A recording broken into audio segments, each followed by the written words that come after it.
नमस्कार जय जगन्नाथ। आज शुक्रवार नवेम्बर 28 तारिखर शुणिबा राशिफल तुला बिछा धनु मकर कुंभ और मीन। एबे शुणिबा तुला। उच्च भावस्थ देवगुरु प्रभाव रे कर्मारंभ सकाशे मन बड़ाई आनुष्ठानिक सुविधा पाइबे। बंधुवर्ग सहयोग कार्य को त्वरान्वित कराइबारे साहाय्य करिब। पारिवारिक क्षेत्र में कौनसी कथा को ठीक भावरे न बुझी प्रतिक्रियाशील हेबा ठीक हेब नाही। प्रकाशन आईन कला और साहित्य रे सफलता पाई परिबे।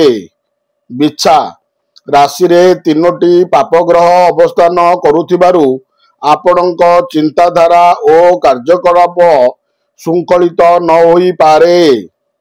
आज आपण विवादीय कथा शत्रुता करुथिबा व्यक्ति किंबा अर्थ संपर्कित समस्या विषय रे चिंता करि पारंती।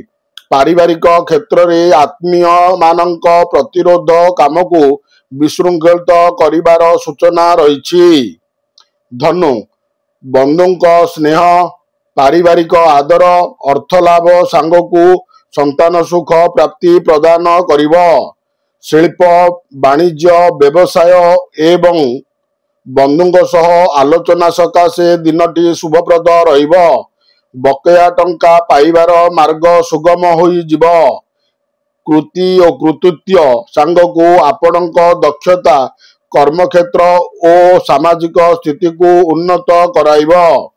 मकर पापक्रांत चतुर्दातिपति जोगु निज घर कथा जमी बाड़ी जानवाहन तथा लोक संपर्क विषय रे चिंतित रही पारंती। क्रीड़ा चलचित्र संगीत एवं साहित्य आलोचना क्षेत्र रे थिबा असंगीत दूर होई जिव। सहकर्मी असहयोग कारण वृत्तिगत धंदारे केतेक प्रतिबंधक देखा देई पारे। कुंभ प्रतिकूल ग्रह स्थिति जोगु समस्या मूलक काम अंत घटिबार चेष्टा फलवती न होई पारे। संपर्कियंक सह मित्रता बंधन रे आबद्ध होई काम हासिल करि पारंती। धर्मानुष्ठान क्षेत्र रे बंधुवर्गंक प्रेरणा लाभ करिवे। कर्म क्षेत्र रे सहकर्मी मध्य प्रतियोगिता मनोभाव उपजी पारे। मीन पारिवारिक कलह सांग को आर्थिक संकट मानसिक दुश्चिंता को द्विगुणित करि पारे। अवश्य क्रीड़ा संगीत रु प्रशंसित हेबे। आलोचना परिसर रे भिन्न कथबार्ता करी समालोचित होई पारंती।